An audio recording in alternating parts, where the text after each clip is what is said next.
Okay, today we will be learning Mitzvah on Chesed and Beis. So just to recall what we were learning, we were learning about the machlokes between Rabbi Eliezer and the Chachamim, whether there is the Shabbos and Yom Tov when they follow one another, if it's a kedusha achas or it's considered two kedushas, and therefore is the area for one day good for the second day, or they can have two. They can have two separate Eruvs, or it's just one Eruv.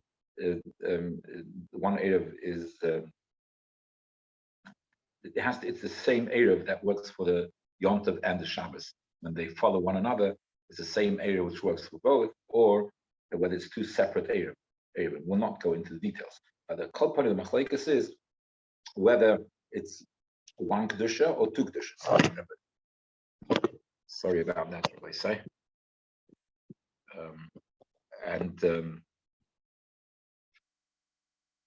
So this machlokes is whether it's one kedusha. Rabbi Eliezer, he held it's two kedushas. Rabbi Eliezer in the Mishnah said it's two kedushas, the Shabbos and the Yom Tov. The Tanakama, the Chachamim in the Mishnah, but then was a suffix. The Chachamim in the Mishnah was a suffix, whether it's kedusha achas or shtei kedushas. They were machmer in both directions. Then we had the Brisa. The Brisa, we had the opinion of Rabbi in the Brisa that he said it's two kedushas. So Rabbi held it's two kedushas, and Rabbi Yehuda was a suffix, whether it's two kedushas or one kedusha. And then in the end of the Brisa, which is the beginning of Chesed and Beis, we have Rabbi Shimon Gamliel and Rabbi Shmuel, which they say that it's one kedusha. So in this Brisa, we have three opinions. One is it's two kedushas, that's the opinion of Rabbi. Then we have the opinion of Rabbi Yehuda, that's a suffix. And then you have the opinion of Rabbi Shimon Gamliel, Rabbi Shmuel, who says that it's one kedusha. Omar Rav says, that's what we're on for, fourth line. Halacha kedalad zkenim halal. Well, Rabbi Eliezer, that you have the dalad, the halacha is like the dalad zkenim, and they go according to Rabbi Eliezer. The dalad zkenim go according to Rabbi Eliezer. The Omar Beis kedushas, who says there's two kedushas. So what's the halacha? The halacha is like Rabbi Eliezer, there's two kedushas. But there is dalad zkenim. Rav said that dalad zkenim who hold and follow the opinion of Rabbi Eliezer. Who are the dalad zkenim? Eilan dalad zkenim, Rabbi Shimon Gamliel, Rabbi Shmuel and Breaker. They hold it's two kedushas. Rabbi Eliezer, Rabbi Shimon, Rabbi Yossi, Rabbi Yehuda is Tamar, and Rabbi Eliezer the son of Rabbi Shimon, Ben Yochai, and Rabbi Yossi Ben Yehuda. It's like a different version of that saying of Rav. The Omar Chadmanai Rabbi Eliezer. That one of the Dalad Zkenim is Rabbi Eliezer. Mafik Rabbi Yossi Rabbi Yehuda is Tamar, and it's not Rabbi Yossi Rabbi Yehuda, but it's Rabbi Eliezer says Rabbi Yossi Rabbi Yehuda. So you have So Dalad Zkenim do not include Rabbi Yossi, but they include Rabbi Eliezer. So the Gemara asks the question, 1 second. So two of the Dalad Zkenim which are mentioned by Rav, that they hold its base kedushas, they hold the Rabbi base kedushas, is Rabbi Shimon Gamliel and Rabbi Shmuel. We just now at the beginning of the page, it's very clear that they hold. It's clear in the beginning of the page that Rabbi Shimon Gamliel, Rabbi Shmuel, they hold it's one kedusha. So the Gemara asks, "Well, Rabbi Shimon Gamliel, Rabbi Shmuel, Rabbi Yechon Breaker, Ipchasha minimum." They say it's one kedusha. No, so the Gemara says Eipach. So you have to turn around that shita. They don't say it's one kedusha, the whole two kedushas. So in other words, according to Rav, Rav did not learn. He learned Rabbi Shimon Gamliel and Rabbi Shmuel differently than he learned. He had a different version of that brisa. He had a different version of the brisa, and according to Rav's version of the brisa, they held it's two kedushas. So the Gemara says, one second, how can it be? If that's the case, what they're arguing on Rabbi? Rabbi is the one that says is two kedushas, and what they're arguing on him? It's like another opinion. So the Gemara says that's not a problem. You should say instead of they don't argue. So he quite clear that Ram had a different version of the brisa, and in total he had Arba Skanim besides Rabbi Lezer who holds two kedushas.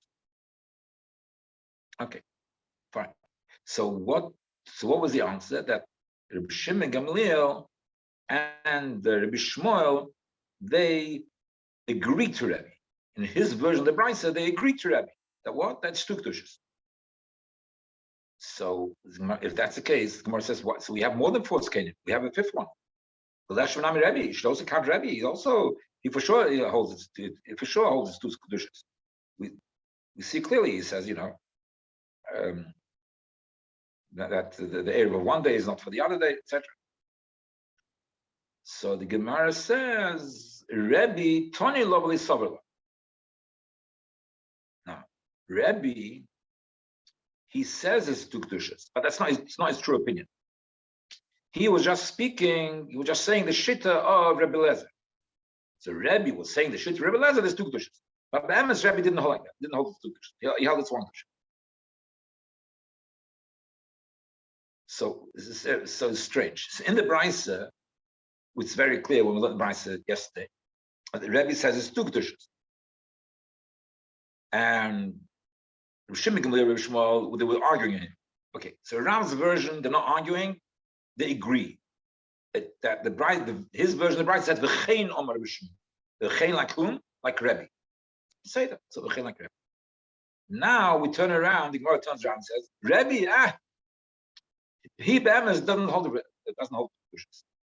He's just quoting the Rebbe Lezer. So the Gemara says, one second. So Rabbi, who says clearly it's two kedushas, he say no, he's just quoting. So therefore, we don't count in between. His opinion doesn't count as the opinion of two kedushas. So then the people who say v'chein, they agree to Rabbi. So they also shouldn't count, because those two, Rabbi Shimon Gamliel and Rabbi Shmuel ben Yeshua and Breker, they were counted amongst the four skanim that hold these two kedushas. But if Rabbi, the originator of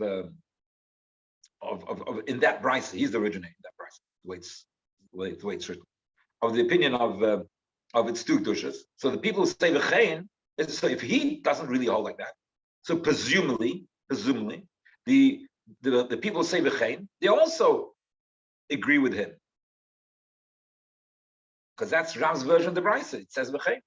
So that's inside. So the Gemara says Rabbanon Namit Tonal of Savrila. So if that's the case, looking at the brisa, it would certainly seem that the Rabbanon hold like Rabbi. So they also don't really hold like that. So therefore, their opinion shouldn't count as part of the opinions of two kedushas. They're just quoting Rebbe Lezer. So the Gemara says Rav Gemara. That's it. Rav, he knew it. He was Makabel. In other words, Rav knew that it's those four people. So he knew that's how he was Makabel from his teacher. It was Makabel from his teacher that they taka held that shita. Rabbi taka, that he knew, he was told, Rabbi didn't hold that shita. Rabbi just was repeating Rabbi Lezer. And the other two, they taka held like the shita was two kedushas. Sure. So he knew, it was passed on to him that was the opinion of these rabbis. So therefore, there's no point in being medayek in the Lashon HaBraisa, because from a diuk in Lashon HaBraisa, you're just sort of guessing what is the opinion. Here he knew clearly what their opinion was. when you analyze the Brisa, you sort of try and figure out what the opinion is. But he knew clearly because that's how it's passed down to him. So therefore, there's no point in trying to analyze it from dikdukim in the Brisa. Okay. When Rav Huna died, so Rav Chizda came, and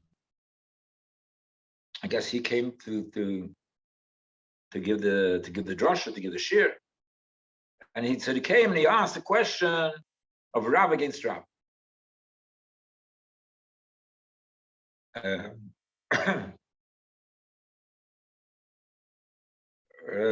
Mi Omar Rav haloch gedalas kenim. Did Rav say the halacha is like the dalas kenim? Did Rav really say the halacha is it's two kedushas? How can Rav say that? Because we have a different saying of Rav, which contradicts that. By Itmer, Shabbos v'yontev. If you have Shabbos following the yontev, noel de bazeh, asur bazeh. If a beitza which was noiled, which was noiled on a Shabbos or on yontev, so it's also on the other day, because noiled is also. But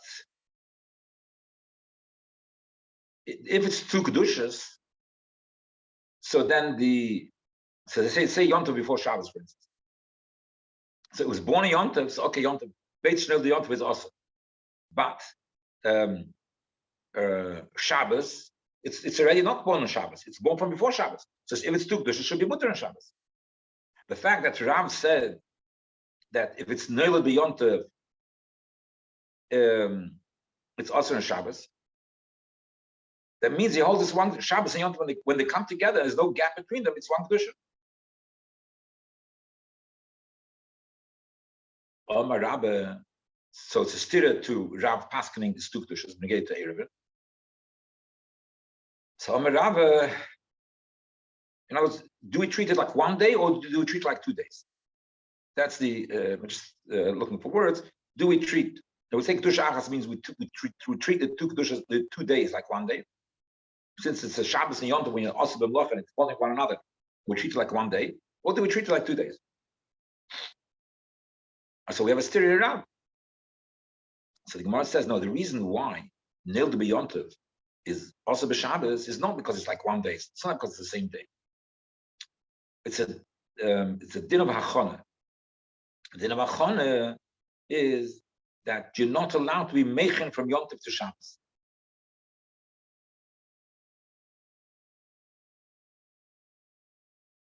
There is a din of achana that things with Shabbos you have to prepare before Shabbos, and the preparing before Shabbos cannot be done on Yom Tov. It has to be done on a weekday.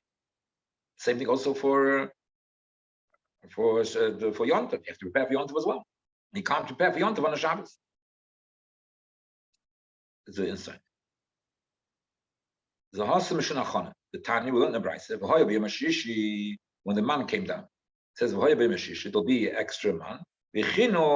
And they'll prepare for Shabbos. The Yom HaShishi will be a double portion. They prepare for Shabbos. So the Yom HaShishi, so Chayil Meichin l'Shabbos. So it says v'chinu. You're supposed to prepare from the weekday for Shabbos. But Chayil only a weekday Meichin l'Shabbos. But Chayil Meichin Yom Tov, and a weekday is also Meichin Yom Tov. But ve'ein Yom Tov Meichin l'Shabbos when Shabbos Meichin l'Yom Tov. But you can't prepare from Shabbos from Yom Tov to Shabbos or from Shabbos to Yom.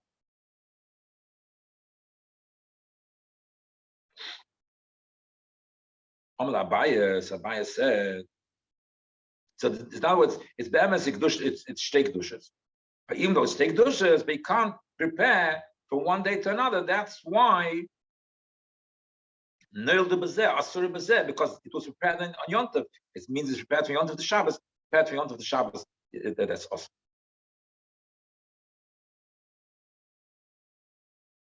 So the Gemara says, if that's the case, you're not like prepared from Yom Tov to Shabbos. We're going to ask a few questions concerning an Eruv. Well, we see that you prepare the Eruv Yom Tov for the Shabbos which comes out. Abaya asks, Elohadis. Now look at our Mishnah. It says, Kates to Isa. What you do? How do you make the Erev for the second day? If you have Yontav and then Shabbos, Kates to Isa. Melicha Berishin takes the Erev on the first day, Machshecholov, and lets the Erev stay there till after Ben Hashmoshes. Then V'noitloi, then you take away the Erev because it doesn't want it to be stolen or something. And then Ubola B'Sheni, then it comes for the next day before Ben Hashmoshes. It comes in Machshecholov. Wait till after Ben Hashmoshes till it's time. Then you can eat it, and that Erev will be good for the second day. So that means it comes on the Yom. Say Yom Tov, Shabbos is following Yom. So if Shabbos is following Yom Tov, so it's going to make the Erev. The first Erev is going to make Erev Yom Tov. It stays there till after Tzitz Kechavim. And the second Erev for Shabbos is going to come in Yom Tov and bring it there. So it's Yom Tov Mechal Shabbos inside. He's preparing for Yom Tov the Shabbos when he's bringing the second Erev. When he's bringing the Erev back a second time, he's bringing the Erev back a second time. He's preparing for Yom Tov the Shabbos. Rabbi said, do you think that when does the Erev take effect? You think the Erev takes effect on Yom Tov? Now, when does an Erev take effect? Does the Erev take effect the end of Erev Shabbos and Erev Yom Tov? Generally. Always. It has to be the Ben Hashmoshes. But which part is it? Ben Hashmoshes, Suffolk Yom, Suffolk Light. So when does the Erev take effect? Does the Erev take effect at the end of Erev Shabbos and Erev Yom Tov? Or does the Erev take effect at the beginning of Shabbos and the beginning of Yom Tov? And when is the beginning of Shabbos and Yom Tov? We don't know. But the Poyo, there is a time when Shabbos begins and that ends. So therefore, there's two ways of learning Pshat. You could say the Erev has to be there at the end of Erev, so the Shabbos comes in, the Erev is there already. Or no, and when Shabbos starts, that's when the Erev starts. So that's what Rabbi said, Misavritz. Do you think Sefer Yom Ken Erev? Do you think that the Erev becomes effective at the end of Erev Shabbos? So in this situation, let's say we had the Yom Tov and then Shabbos follow. So do you think the Erev became effective on Yom Tov, which is the end of Yom Tov? That's when it became effective. Tchilas Yom Ken Erev. The beginning of Shabbos is when the Erev becomes effective. Since the beginning of Shabbos is when it becomes effective, Shabbos mechina la'atzma. Shabbos, you're allowed to prepare for Shabbos. You're not allowed to prepare from Yom Tov to Shabbos. But for Shabbos, you're allowed to prepare. So Shabbos can prepare for itself. So in other words, that when it brings the Erev the second time, it does bring the Erev. But the bringing the Erev, which it brings on the end of Yom Tov, that doesn't achieve anything, the bringing Erev. It's when the Erev, the achievement is when it becomes effective. The bringing Erev is not considered Hachon. It's when it achieves something. That's when it's considered Hachon for this purpose, for the purpose of what we're learning over here. So therefore, he brings the Erev, that's Masechta, on the end of Yom Tov. But when does it change a din? When does it become effective for Shabbos? It becomes effective for Shabbos when Shabbos starts. Right. So therefore, there's no preparation from Yom Tov to Shabbos. The Gemara says, if that's the case, if you say that Seif Hayom if you say that Tchilas Hayom Kein Erev, what does mean Tchilas Hayom? Again, Tchilas Hayom Kein Erev means that the beginning of Shabbos, that's when the Erev takes effect. So if that's the case, the login should also be able to make an Erev. What's the story with the login? We had it before. The login are kalim, these bottles, containers. And these containers, they were toiveled. They were toiveled during the day. So therefore, during till the evening, they still have a tumah. They're not really tumah, but they're tumah enough to make truma tumah. So they're tumah enough to make truma tumah. Now, in this kalim, you had meiser. You had meiser in this kalim. So the person has meiser in the kalim. So the person has meiser which you give to Levi. So if you have meiser in the kalim, the meiser won't become tumah. Why? Because these login you were toiled already. So it's like a tful yoim. A tful yoim is a sheni l'tumah, more or less. So it's a sheni l'tumah. A sheni l'tumah cannot be metama anything, even food. A rishon l'tumah is metama food, not kelim. A sheni l'tumah is not metama anything. So therefore, the login is a sheni l'tumah. You're toiled it already. It's just waiting for Erev Shemesh. So it's not metama anything. But it's still metama truma. We all remember the Mishnah, the Brachos. The Kohanim, when they go to the mikveh, they're Torah, for most practical purposes, except for the truma. They can't eat truma. They can't eat truma till at night. Why? Because they're like a sheni l'tumah. Sheni l'tumah makes truma possible, or tomei. The correct term is possible. Yeah. Anyway, so it makes truma tomei. So now, so we have this meiser in the keli. Now the meiser is not tomei. It's fine. The problem is you can't eat the meiser. You can't eat the meiser because it's you have to take the trumas meiser. You have to take trumas meiser. So you can't take trumas meiser. Oh, sorry. So you have to take trumas meiser. The problem, if you say that part of the stuff in the lug should become trumas meiser, then the truma will become tummy. So you can't make part of the stuff which is in those kelim, which are not tummy now. The moment you will say, the moment you prepare it, that you should be able. Right now you can't eat it because it's meiser of the labor, and you haven't taken trumas meiser. You can't. Now what you can do is say part of it is trumas meiser. Say the bottom part should be trumas meiser, whatever, and then you'll be able to take from the top part. But if you do that, since the login are still, it's before night. It's before night, still during the daytime. Since the sheni l'tumah, let's call that. Yeah. So they'll make the truma tomei.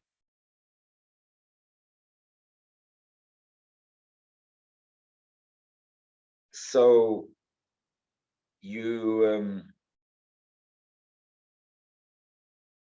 so not make truma tomei, etc. So what you can do is you can say like this. If you want to eat it on Shabbos, let's say, so you can say, okay, I'm being mafresh truma, that the part of the thing which is a part of the keli, which the part of it should become truma, but it couldn't become truma now. It should become truma at night. So I'm now by day. I'm preparing for, you're not allowed to be mafresh truma on Shabbos or Yom Tov. You can't be mafresh truma. So you say during the day, I'm mafresh truma, that part of it should become truma, but it should only become truma at night, and it works, and it becomes truma at night. And then at night, it's after Tzitzik Chavim, so the truma is not tummy, so everything is fine. But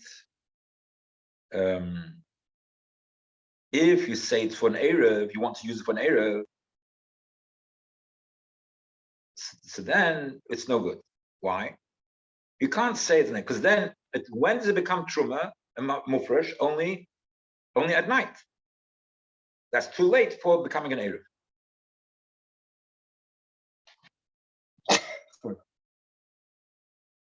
That's too late for becoming an Erev.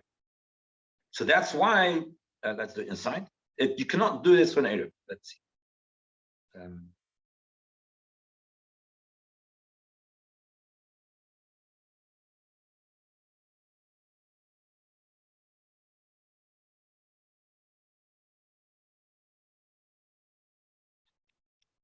It doesn't mention Tovia. Anyway, so therefore, so the din by Lugin is, which we learned before, the din by Lugin, that you can do that if you want to eat it on Shabbos, you want to eat it on Shabbos, then you're able to say it should become Trumas Meiser in the evening. But if you want to use it for an Erev, it's no good. Why? Because the Erev it only becomes Erev on Shabbos, and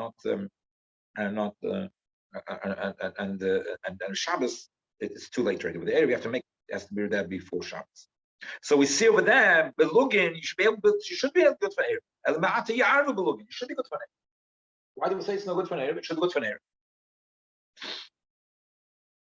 If we say that only Shabbos is when the Erev takes effect, so if the Shabbos the Erev takes effect, it should be okay. It's okay that it only becomes Truma on Shabbos. It should be fine because that's when the Erev is supposed to take effect, not in the end of Friday. It's supposed to take effect. So the Gemara says, okay, even though it only takes effect on more answers, even though it only takes effect on Shabbos, it's a Tnai, the din is a Tnai, it has to be Muchal L'Suda, it has to be edible on Friday. The Erev takes effect, Taka, on Shabbos, but it has to be edible on Friday. Let's go inside.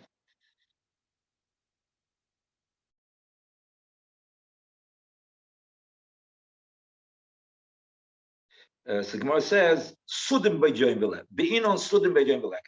We need to be a Sudim B'Joyim, and it's not that.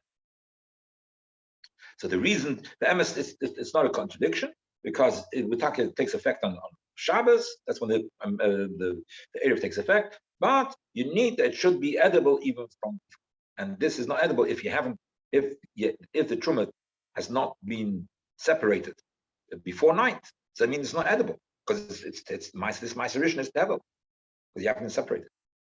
So therefore, it's not Sudarim B'Yeh. The Gemara asks a question. Elo hot this time. The Blazer Ema Yont for some Shabbos being Machreah. The Blazer says that Yont, which is Samach Shabbos, which follows those before Shabbos. So you can make the Erev in both in two different directions.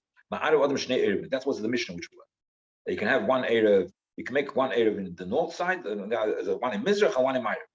For one day it's going to be Mizrach the Erev, outside it's going to be Ma'ariv. So the problem is,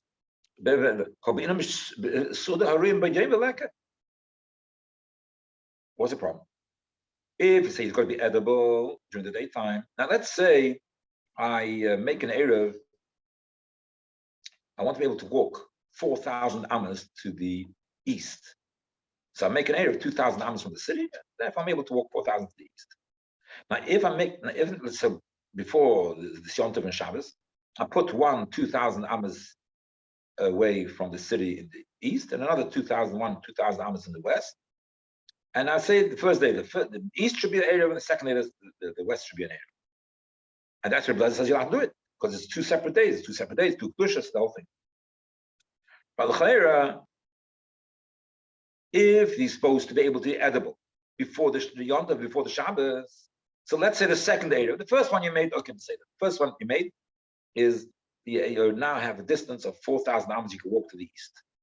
But let's not forget, when you gain the 2,000 amas to the east, you've lost the 2,000 amas to the west, and you can't walk out of the city to the west at all, because this area is achieved by making the center of where you're living at the 2,000 amas point from the city. That's your center of living, and therefore the city is only the edge of your limit. You can't go to the west of the city because you're outside the edge of your limit. So it means if you're making for 2 days in two separate directions, that means that on Yontav, which comes before Shabbos, you can't eat from the area which is to the west, because you've lost by making the area to the east. You've lost your walking. You cannot walk to that area where it is. It's not edible. It's not reachable. It's edible, and the food is edible, but it's not reachable. You can't actually eat it. So that seems to destroy the concept or the principle that we said before, that you have to be able to eat it on Erev Shabbos and Erev Yom. Why? Because you see the Mishnah that you make an Erev in both the different directions. On the Chayra, if you make an Erev in both different directions, then at the end of the first day, towards the end of the first day, you're not able to eat the Erev which is the other direction because it's outside your distance. So the Gemara answers, that what's talking about is that still in your distance, that he did not make the two Eruvin at the extremes of his limit. He didn't make the Eruvin the limit of where he's allowed to walk, but he made it the only part of the way. So therefore, if he made the Eruv part of the way, so let's say he didn't need to walk 4,000 hours. He only need to walk 3,000 hours. So therefore, he made the Eruv to the east, just 1,000 amas away from the city. So therefore, he lost 1,000 amas to the west of the city, which he can't walk. But there's still 1,000 amas that he can walk there. And the area for the next day, he put also the 1,000 amma limit. So therefore, he gains that he's able to walk 3,000 amas to the west on the second day. The Kitzer, on the Erev Shabbos, it is walk, because he's still able to reach the Erev on the day before the Shabbos. That's the answer. The Gemara says, you think the Mishnah is talking about they put at the end of 2,000 amas in each direction? That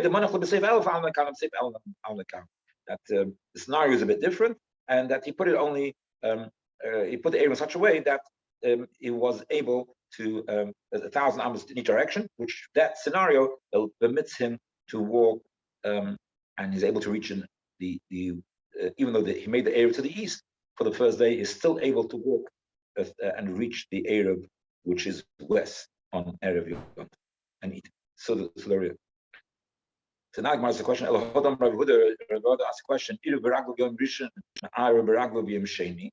If you, Rabbi Yehuda says that if we went the first day, so you walked there and you were there by yourself for the Ben Hashmoshes, that's also an Erev, even without food. The person himself was there. It's without food is also Erev. We had it before. So so then the second day he has to go again and be there as well. Similarly, also if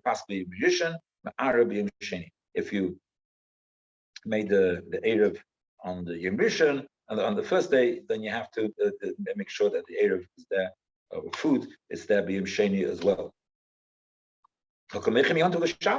You're preparing from Yom Tov to Shabbos. We're talking. The question is about the walking. And the question is about the walking, that he's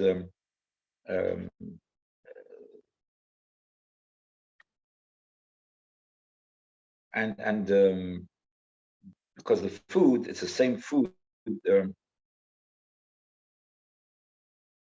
The Gemara thought that when the person walks, he has to actually say something, or say this is Amkoinish Shvisa. So therefore, if you have to say something, that's called Meichem Shabbos Yom Tov. If you don't have to say anything, then it's not called Meichem Shabbos. It's not called Meichem Yom Tov Shabbos. If you have to say something to make it effective, you have to say. So then you have to say something that would be called Meichem. The Gemara thought that.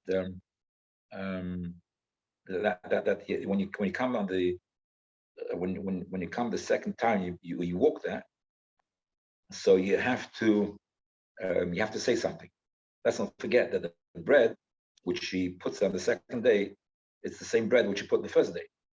So he doesn't have to say anything. He made that the Erev, took it back with him, and now he brings it back again. It doesn't say anything, but when he walks, the Gemara thought you have to say. And therefore, if saying that would be a problem of Meichem Yom Tov Shabbos. You think he goes there to say something? No, he doesn't have to say anything. The Ozil Shosik, he goes there, but he doesn't have to say anything. And if he doesn't have to say anything, becoming an Erev, that becomes an Erev, like we said before, it becomes an Erev on the Shabbos itself. The only problem is if you have to say something. You have to say something that the saying that in order to make it effective, you have to say something. And the saying obviously you say before.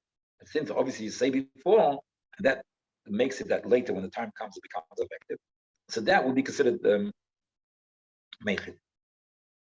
So the Gemara says when he walks, he doesn't say anything. Like Rabbi Benuri, it says, he holds that even if you put hefkedike things, it's also good enough to be kind of shvisa. It doesn't have to be your own things. You put hefkedike things there, it's also kind of shvisa. The Kitzer, Rabbi Benuri says that even if you say nothing, as part of the shita of Rabbi Benuri, even if you say nothing, it's also good enough. If you're there, it's good enough to be kind of shvisa. But just like hefke, it's not yours. If you put it there, it's kind of shvisa. Same thing also, if you don't say anything, you're just there, you're also kind of shvisa.